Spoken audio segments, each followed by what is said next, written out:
The second man to look at me that morning did it without seeing me at all.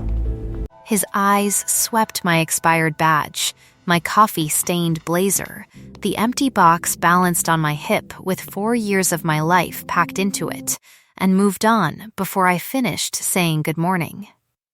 I counted the tiles between the elevator and the door.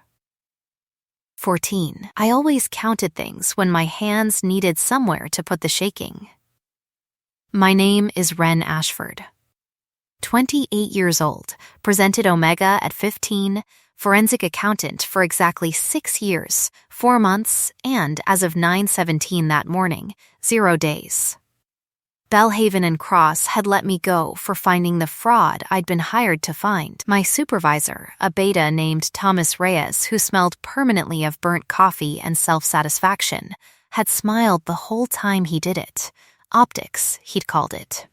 A client doesn't want to know his controller was skimming for 3 years. He wants the woman who found the paper trail gone before lunch. I flew home that afternoon anyway because my mother's memorial was in 4 days, and grief doesn't care about severance packages. Economy, middle seat, row 31. A boarding pass so crumpled from my fist that the barcode had started to separate from the paper. I kept it anyway. It was the last thing I'd bought with money that was still mine. The gate agent called final boarding as I ran. My blazer smelled like the coffee I'd spilled apologizing to a man who didn't accept the apology. My eyes were doing the thing where they burned but refused to actually cry, because crying in an airport takes a kind of permission I hadn't given myself since the funeral home called about caskets. That was when the cabin went quiet. Not all at once quiet like a held breath, starting at the front of the plane and rolling backward, row by row, the way water finds every low place in a floor. I looked up from my ruined boarding pass to see a woman walking down the aisle in a coat, the color of a storm that hasn't decided yet whether to break, and every alpha within 4 rows sat up straighter, without appearing to move at all. She smelled like frost-bitten pine and gunmetal, cold enough that the air around her seemed to drop 2 degrees. She stopped at the empty seat beside mine, 31C, the one nobody wants, wedged against the galley, set a single leather case in the overhead bin, with the precision of someone who had never once misjudged the weight of anything in her life, and sat down. I did not know her name yet. I knew the shape of her jaw, and the fact that her hands, when she folded them in her lap, were perfectly still. I had spent 6 years reading balance sheets for the lie hiding in the decimal point. I read people the same way, out of habit, out of survival. Hers said, "I am used to being obeyed, and I am so tired I can barely stand it." "You're bleeding," she said, without looking at me. "What?" "Your lip." Her eyes flicked to me once, quick as a struck match, then back to the window. "You've been chewing it since you sat down." I touched my mouth. She was right. I hadn't noticed. "Rough day," I said, because that was easier than the truth, which had 4 syllables and a caseworker's phone number attached to it. "They're the only kind worth surviving," she said. And something in her voice made it sound less like comfort and more like a fact she'd paid for personally. We didn't speak again until the seatbelt sign chimed off over the Atlantic, 41 minutes into a 5-hour flight, and a man in a gray suit came down the aisle checking every face against a photograph on a tablet. He stopped at our row. "Miss Vanour," he said, "I thought you might try something like this." The woman beside me did not flinch, but the temperature of the air changed anyway, the way a room changes right before a storm makes landfall. Vanour. I knew that name the way everyone with a savings account and a television knew that name. Shipping lanes, security contracts, half the ports on 2 continents, a company that showed up in the news for buying things, and 3 years ago for a boating accident that had taken the founder's daughter's fiancé and turned the whole family into ghosts overnight. "Cassius," she said, flat as a closed ledger. "You're off itinerary." Family business doesn't run on your itinerary anymore, not with the birthday clock running. He crouched to eye level, close enough that I could smell the wrongness under his cologne, a man performing calm over something rotted. "The board wants you in Lisbon for the Concord signing." 19 days, Alexandra. The trust doesn't care if you're comfortable with the timeline. "I'm not going to Lisbon," she said. "Then you'll forfeit control of the company your grandfather built to a man who thinks omegas are livestock with better manners," Cassius said, low enough that only our row could hear it, ugly enough that I felt it in my back teeth. "Unless you've bonded, Alexandra, blood relative, unbonded inherits, that's the clause. That's always been the clause." I felt her hand close around my wrist. Not hard. "Certain, I have," she said. Cassius went still. "Have what?" Bonded, she lifted our joined hands the small distance between our seats, and the scent that rolled off her then was so deliberate, so total, that I actually gasped, pine and gunmetal, wrapped suddenly around something warmer underneath it, something that read, to anyone with a nose, as claim, "This is my wife." The cabin, already listening without pretending not to, went entirely still. I had exactly 1 second to decide whether to be the woman who got left behind at baggage claim of her own life, or the woman who did something. I had spent 6 years reading fraud out of numbers that were built to lie convincingly.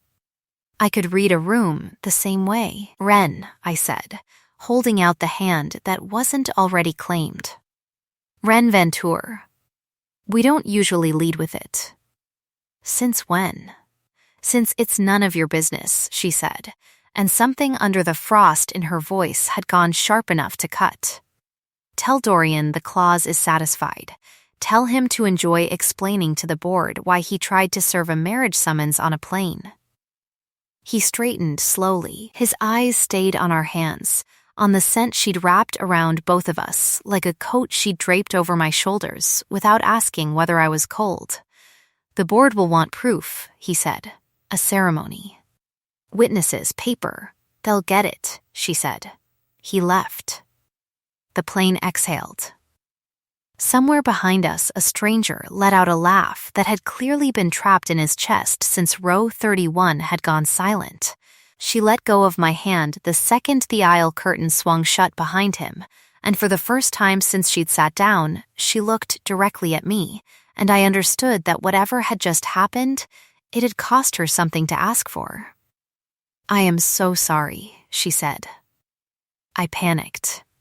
"I don't panic. I need you to know that's not a thing I do.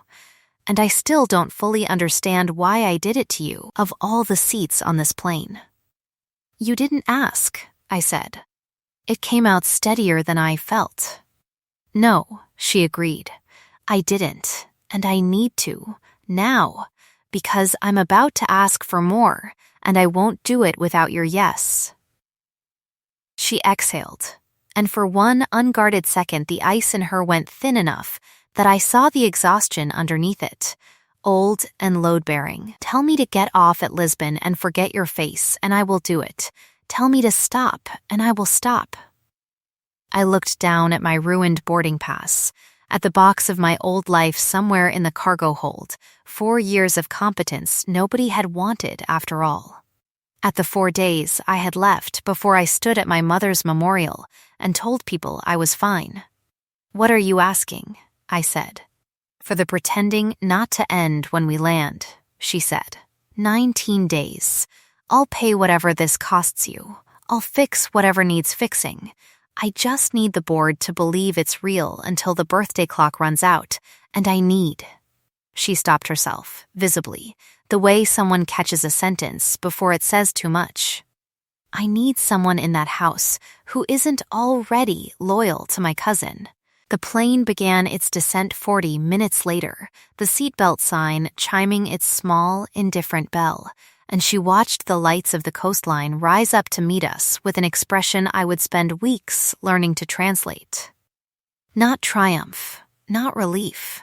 Something closer to a woman bracing for a door she'd have to walk through no matter what waited on the other side. "When we land," she said, "everyone will already be watching. I need you to understand something before that happens." She turned, and the frost was back, but it sat differently on her now, like armor put back on over a wound instead of skin. "I'm not done pretending. Not at the gate, not tonight, not for 19 days. If you say yes, you say yes to all of it. The cameras, my cousin. A house that's going to test you the moment we're through customs. I won't lie to you about the cost." I thought about 14 tiles, about a barcode splitting down the middle of a boarding pass I'd kept anyway. About a mother who used to say that the bravest thing a person could do was let herself be seen when it would have been so much easier to stay small. "Ask me properly," I said, "with your words." Not the plain version. Something that was almost a smile moved through her, there and gone, the first thing I'd seen on her face that hadn't been armor. "Wren Ashford," she said, quiet, careful, like she was setting down something breakable. "Will you pretend to be my wife for 19 days? The wheels touched down as I said yes, and the whole cabin lit gold with runway light, and I understood, in the way you understand a fraud the second before you can prove it, that I had just agreed to something far larger than 19 days. The terminal at Lisbon smelled like jet fuel and rain, and there were people waiting for us at the gate who were absolutely not there for me. Photographers, 3 of them, badges I didn't recognize, clipped to lanyards, and a woman in a wool coat holding a tablet who introduced herself as Margot Okafor, chief of staff, before I'd even cleared the jet bridge. "You look like hell," Margot said to Lex, which I would learn later was, from her, an expression of profound relief. Then she turned to me, and her nose did the same subtle work everyone's had been doing since the plane, reading the claim in the air between us like a document she was checking for forgeries. "And you're the wife nobody told me about." "Neither did I, until an hour ago," I said, and something flickered in Margot's face that might have been the first crack of approval. The car that took us from the airport was longer than my old apartment. I sat with my knees together and my ruined boarding pass still folded in my coat pocket, watching a city built on hills slide past in sheets of gold light, while Lex sat across from me reading something on her phone with the particular stillness of a woman holding a great deal of weight in her spine. "You'll stay in the East Wing," she said, not looking up. "It has its own entrance. Nobody will bother you there. And the house staff will believe I'm your wife because I'll tell them you are, and because you smell like me now, and staff have noses." She finally looked up. "Does that bother you?" It should have. It didn't, entirely, and that unsettled me more than the scent itself. The estate, when we reached it, was not what I'd braced for. I had pictured marble and cold light, and there was marble, there was cold light, but there was also a kitchen at the back of the house with copper pots hanging in a row, and a woman named Ines, who took one look at my face and put a plate of bread and olive oil in front of me before anyone had introduced us. "You haven't eaten today," Ines said. It wasn't a question. "How can you tell? Everyone who hasn't eaten looks the same," she said, and patted my hand, and I felt something in my chest loosen half an inch for the first time since 9:17 that morning. Lex found me there an hour later, sleeves rolled to her elbows, standing in front of the open refrigerator like she was looking for something she couldn't name. "My mother used to make a lemon cake for occasions like this," I said, before I could stop myself. Terrible occasions. She said sweet things made bad days survivable. I couldn't afford the lemons this year. I hadn't meant to say that last part out loud. Lex didn't answer. She closed the refrigerator quietly and left the kitchen, and I assumed the conversation was simply over, the way conversations with alphas who owned half the world's shipping lanes tended to be. The estate's insiders were less kind than Enie's. A cousin's wife named Priscilla looked me over at dinner like she was pricing a coat she'd already decided not to buy, and asked, sweetly, what university I'd attended, and smiled with all her teeth when I told her. Someone else asked how long Lex and I had been involved, in a tone that put quotation marks around the word without saying it aloud. Long enough, Lex said, before I could answer, and her hand found mine under the table, thumb moving once across my knuckles. A gesture so small and so certain that I understood it was meant only for me. It was near midnight when I found the study door open and the light on, and Lex standing at the window with a photograph in her hand, angled away from me. I didn't ask. I'd learned enough about her by then to know that some doors open themselves, in their own time, if you don't force them. There's a woman on the second floor, I said instead. Older, she stopped me in the hallway and asked if I knew how to waltz. I told her no. She said good, neither did Elena, and then she walked away like she hadn't said a name that made everyone in this house go quiet. Lex's shoulders went rigid. That's my great-aunt Odile, she said. She says things she isn't supposed to remember, she isn't supposed to say. Who's Elena? The photograph went face down on the desk before I could see it. Someone I'm not ready to explain, Lex said, and the frost was back, thin over something raw, and I understood I had found the edge of the wound without meaning to. Not tonight. I nodded and turned to go. Her voice caught me at the door. Ren, I turned back. She was looking at the photograph, not at me. Thank you for the lemons you didn't have. I noticed.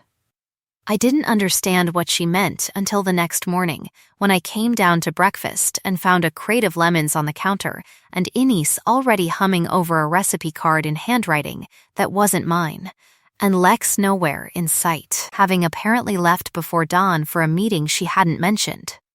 I asked Inés where the recipe card had come from. Senhora Vanour, Inés said, like it was obvious.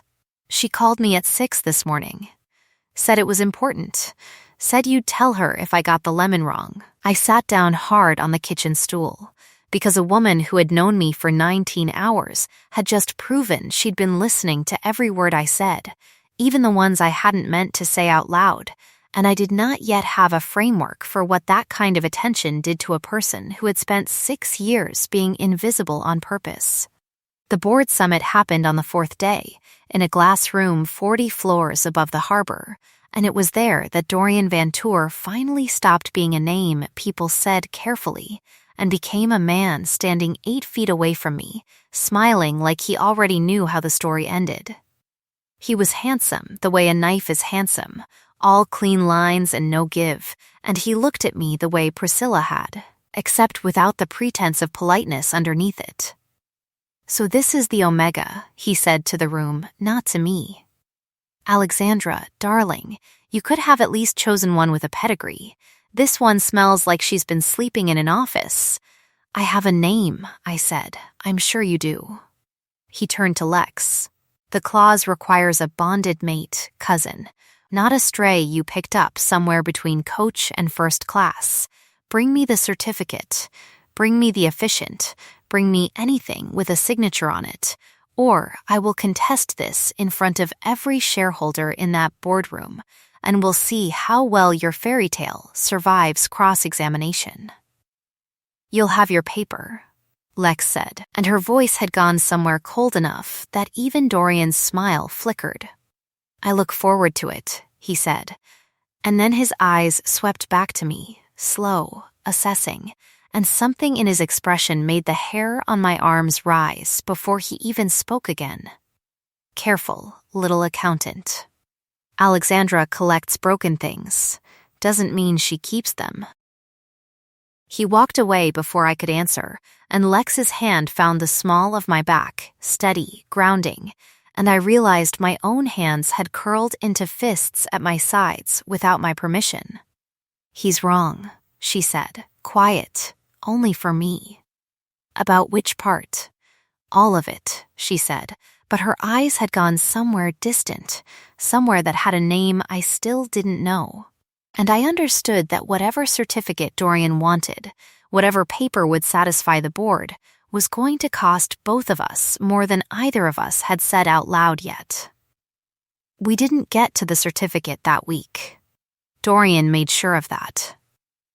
The photographs hit the financial press 4 days after the board summit, grainy shots of me leaving my old office building the morning I was fired, my name stamped beneath a headline that used the word fraud twice, and opportunist once, framing the very embezzlement I had uncovered as something I'd orchestrated myself. Thomas Reyes was quoted, unnamed but unmistakable, calling me a disgruntled employee with a grudge and a story to sell. I read it standing in the East Wing, with my coffee going cold in my hand, and the floor tilted the way it had at 9:17 that morning 4 days that felt like 4 years ago. "They can't print this," I said when Lex found me. "They already have." Her jaw was tight enough to ache.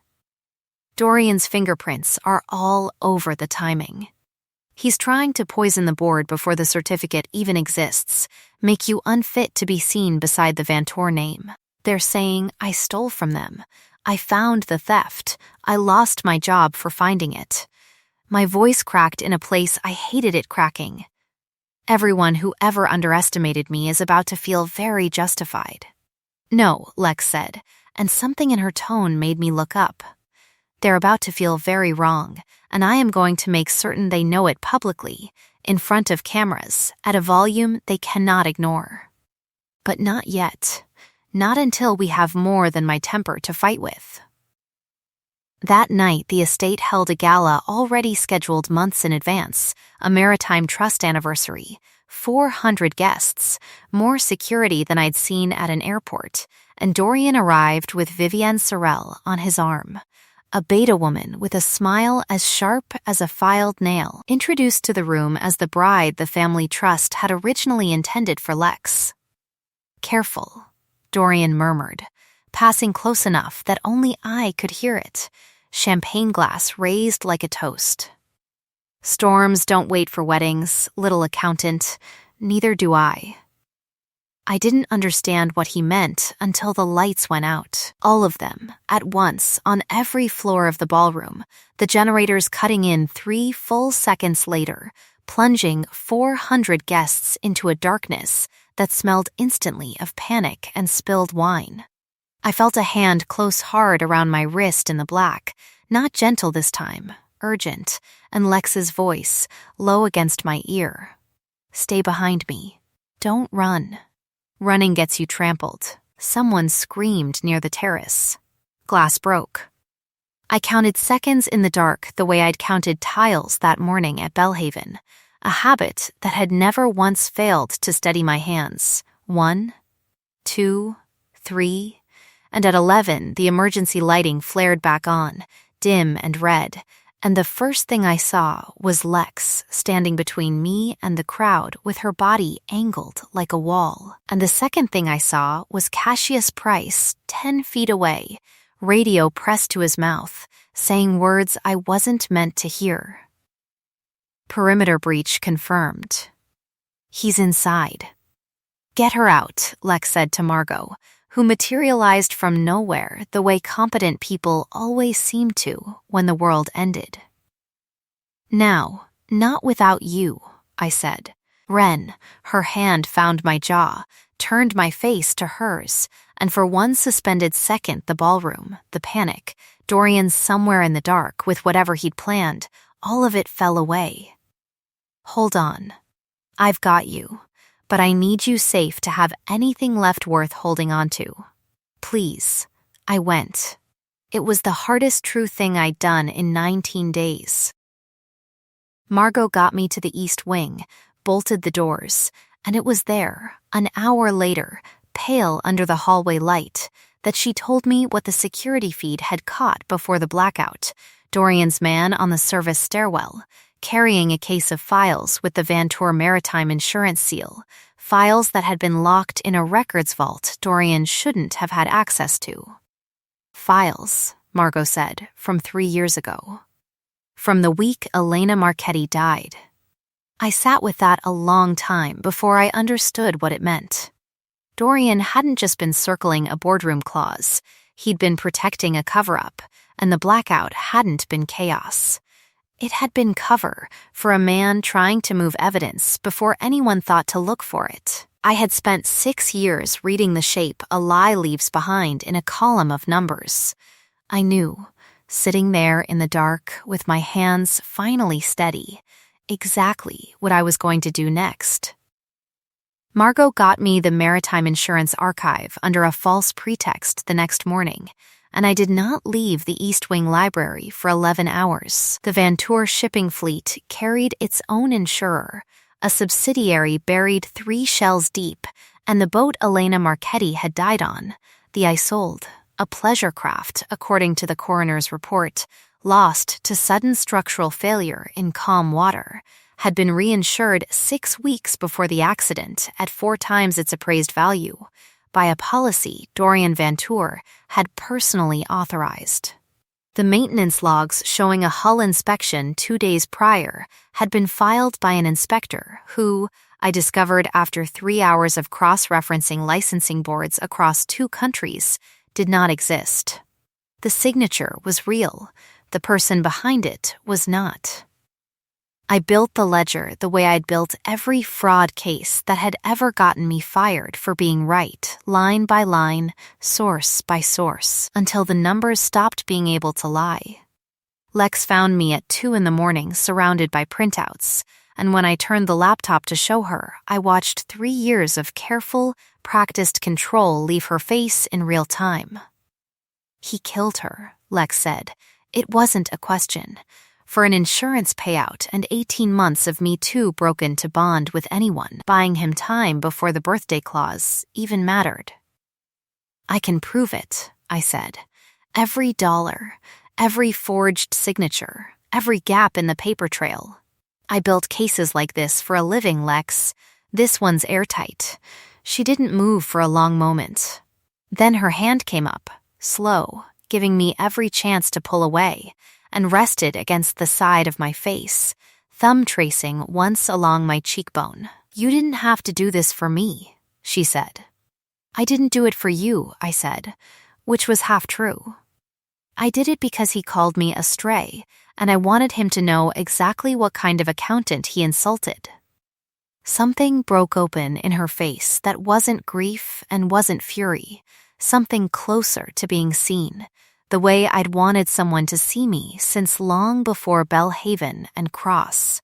Ask me with your words, she said, quiet, and I understood, finally, that the consent she'd asked of me on the plane had never stopped mattering to her, not once, not even now. Kiss me, I said. She did, careful at first, like she still expected me to say stop, and when I didn't, when my hands found the front of her shirt and pulled her closer instead, the last of the frost in her simply gave way, warm and certain. Pine and gunmetal wrapped around clove and fig, and somewhere in the library at 2 a.m, 19 days, stopped feeling like a deadline, and started feeling like the first 19 days of something neither of us had planned for. Dorian moved against us 3 days before the board vote. He had Cassius arrest me on the estate steps in front of a press pool he'd tipped off personally, citing the fraud accusation from Belhaven and a fabricated claim that I'd falsified financial records to entrap him, the same forged signature tactic he'd used on the Isolde's inspection report, turned now against me, with a cheap, ugly irony I recognized even through the panic of hands zip-tying my wrists. You should have stayed astray, Dorian said, close to my ear, while cameras that couldn't hear him captured only my face. Breeding stock doesn't get to play detective. I was in a holding room at the Harbor Authority for 6 hours before the door opened, and Lex walked in wearing an expression I hadn't seen on her yet. Not ice, not grief. Something calm and absolute and entirely without mercy. "You're free," she said. The charges were dropped 4 minutes ago, on the record, with the commissioner's signature, because I called in every favor my grandfather ever earned, and several he didn't. Dorian is currently explaining to a room full of my board why he had my wife arrested on evidence he manufactured himself. "Lex," I stood, wrists raw where the ties had been. "What did you do?" "I asked him to stop," she said. "He didn't. So I'm not asking anymore." The board vote happened the next morning in the glass room 40 floors above the harbor, and this time I stood beside Lex at the front of it, instead of 8 feet away in someone else's shadow. Margot played the recording first, Cassius Price, captured on Dorian's own compromised radio channel, confirming the blackout had been staged to move insurance files out of the vault. Then I stood, and I laid out the Isolde ledger, line by line, in the same flat, certain voice I'd used to end Thomas Reyes's career 6 years' worth of fraud before this one, watching 400 faces that had smiled politely at me over champagne go pale, 1 row at a time. "The inspector doesn't exist," I said. "The policy was authorized 9 days before Elena Marchetti's death, at 4 times market value, by Dorian Vanour, whose signature you can find on page 14. I set the final page down. "I don't need you to believe me. I need you to read the numbers. They don't have an opinion about me. They only tell the truth." Dorian was on his feet, shouting something about fabrication, about a stray with a grudge, and it was Priscilla, of all people, who stood first and said, quiet and clear, that she'd wondered for 3 years why the Isolde's hull had failed in water that hadn't seen a storm in a month. Security had him out of the room within the hour.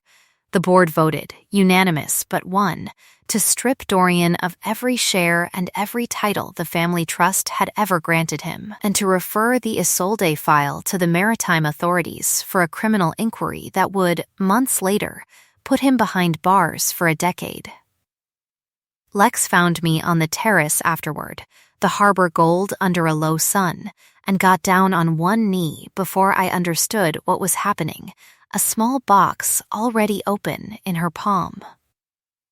"I asked you a question on a plane 19 days ago because I was desperate," she said. "I'm asking this one because I'm not." Ren Ashford. Not pretending, not a clause, not a deadline, not a clock running out on either of us. "Will you actually marry me?" "Ask me properly," I said, laughing through something that wasn't quite tears. "With your words." "I love you," she said. "I have loved you since a woman with a bleeding lip told a man in a gray suit her name, like she'd already decided to be brave about it. Marry me. For real, this time. No pretending left." "Yes," I said, and meant it in a way I'd never meant anything before. The bonding happened 6 weeks later, in the estate's garden under lemon trees Inez had insisted on planting the week after that first crate arrived, with Odile in the front row already crying before either of us said a word, and Margot standing behind Lex with an expression that cracked, just once, into something soft. In 15 years working for that woman, Margot told me quietly, before the ceremony began, I never once saw her wait for anyone. She waited for you the whole flight home. Don't let her tell you otherwise. The vows were short. Lex's voice didn't shake once until the very end. "Hold on," she said, echoing words she'd said to me once in a dark ballroom with the whole world on fire around us. "I've got you. I always will." The bite came after, gentle. Asked for twice and given once, her mouth at my throat and my hand tangled in her collar, the scent of pine and gunmetal and clove and fig, finally, permanently, one thing instead of two. Thomas Reyes lost his license 11 months later when the fraud I'd originally uncovered finally reached a courtroom with my sworn testimony attached to it. Cassius Price lost his position and his freedom on obstruction charges tied to the blackout. Dorian's decade in a federal facility began the following spring, and Vivienne Sorel, given the chance to testify against him in exchange for immunity, took it without hesitation. A year on, I stood in the same kitchen where Inez had first fed me bread and olive oil, cutting lemons for a cake my mother had taught me to make on bad days, except this was not a bad day. Lex came in from the garden with dirt on her knees and a crate of them freshly picked, and set it on the counter beside the boarding pass she'd had framed the week after our wedding, barcode split down the middle. My old, crumpled handwriting on the back, where I'd once written a flight number I never thought I'd remember for the rest of my life. I don't count things to steady my hands anymore. I count them because I like the number of years I get to keep her. Being unseen for most of a life does not prepare you for what it feels like to finally be found. Not for your face, not for your name, but for the exact particular shape of who you actually are.